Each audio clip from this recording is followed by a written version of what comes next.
इस कहानी की वेब सीरीज़ की शुरुआत एक ऐसे आदमी को दिखाते हुए होती है जो कि एक एक्सीडेंट के दौरान पैरालाइज हो जाता है और वो चाह के भी ज़िंदगी में कुछ नहीं कर पाता। और इस आदमी को ज़िंदगी भर ये परेशानी लगी रहेगी कि ना वो कभी अपने हाथ से कुछ खा पाएगा और ना ही अपने मुंह से कभी कुछ बोल पाएगा, क्योंकि उसकी बॉडी एक्सीडेंट के दौरान पूरी तरीके से पैरालाइज हो जाती है। और हमें मेन कैरेक्टर में एक सविता नाम की काम वाली दिखाई जाती है जो कि इस घर में काफ़ी समय से काम कर रही होती है। और सविता को घर के कामकाज के साथ साथ कमलेश बाबू की भी देख रेख करनी होती है।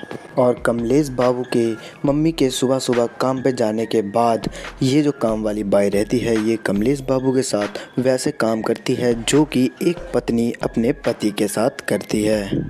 और इस तरीके से कमलेश बाबू के शरीर के सारे पुर्जे काम करना शुरू कर देते हैं। अब दोस्तों, रात के समय सविता अपने घर जाती है और अपने पियक्कड़ पति से बोलती है कि मैंने मालकिन से काम की बात कर लिया है और वो तुम्हें काम दिलवा भी देंगी।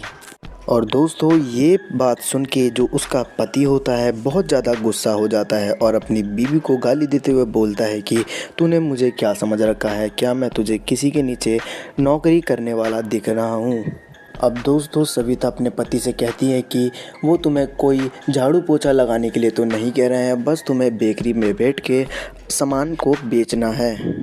अब दोस्तों, सविता का पति उसे कहता है कि तुझे एक बार में कोई बात समझ में नहीं आती, लगता है तेरे को मारना ही पड़ेगा। अब दोस्तों, सविता का पति उसे मारने लग जाता है। अब दोस्तों, हम अगले दिन देखते हैं कि सविता उस पैरालाइज आदमी के साथ फिर से मज़े करने लग जाती है और उस पैरालाइज आदमी के घर का एक आदमी उसका एमएमएस वीडियो शूट कर लेता है। और दोस्तों, इस वेब सीरीज़ की कहानी का एपिसोड नंबर 1 यहीं ख़त्म होता है। अगले एपिसोड की जानकारी के लिए सब्सक्राइब कर लीजिए हमारे चैनल को, ताकि हमारी आने वाली वीडियो आपके पास सबसे पहले पहुंच सके। तो दोस्तों, इसी के साथ इतना ही, मिलते हैं अगली वीडियो में, तब तक के लिए गुड बाय।